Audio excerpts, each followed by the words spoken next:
Atman, the Sanskrit term designating the innermost nature of all divinities, of all living beings, of all manifested forms.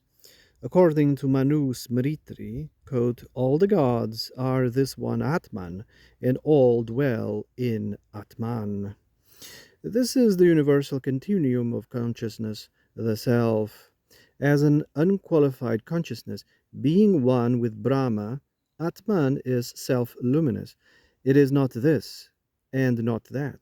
It is unseizable, indestructible, unbound.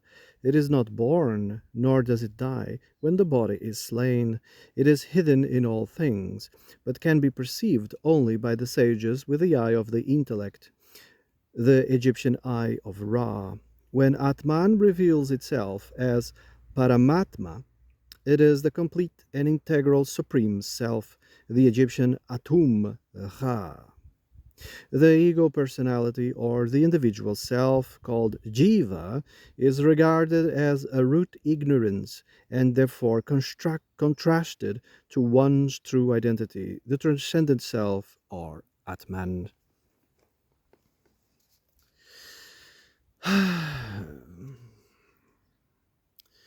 So Atman is present in all living beings. It is present in all manifested forms. He is all the gods. He is everybody. He is the universal continuous consciousness. He is the self. He is not this or not that. He's talking about the negative theology when or neti neti.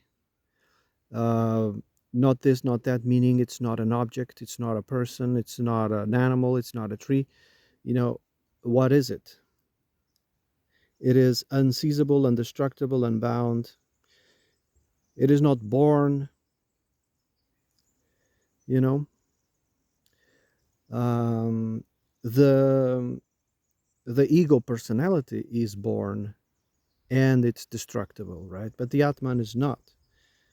So the Atman has lived many lives. This is the transmigrant, the only one transmigrant that travels from body to body. Um, it's funny that a lot of people don't get the negative theology and they distort the meaning of these doctrines to fit a more nihilistic and atheistic point. Um, Modern Buddhism does this pretty much. They mistaken completely the doctrine of neti neti, and they think Buddhism is a denial of the soul. It's not. It's actually the opposite. But you know, there's a lot, around that understands everything backwards and upside down. I mean, suit yourself, Um, to to perceive the Atman, one has to use the eye of intellect, the third eye, the heavenly eye, our sixth sense, the eye of Ra. You will what, see it where? In the intellect, in the mind. Yes, that's the only way you're gonna see the Atman, the only way it reveals itself.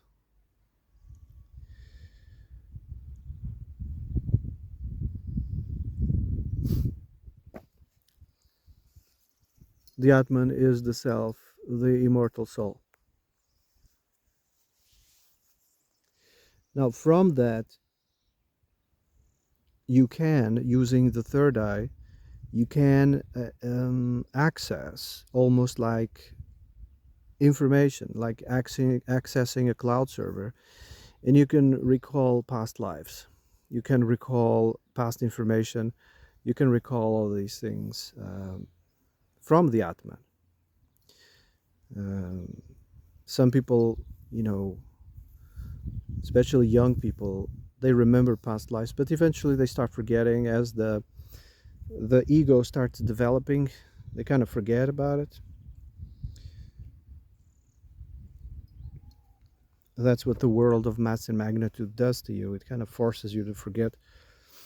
But some people still remember. Some people are still, very gifted in languages or in playing instruments or whatever.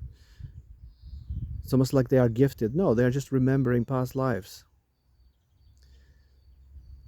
You know, um, they already knew how to play the instrument, you see, in a different life. How come he speaks so well this language or that language? Because you already learned it in a past life. That's when you are accessing, and you can do this using the third eye. You have to, it's the eye of wisdom. You have to develop this skill. It's like a skill. You just have to remember.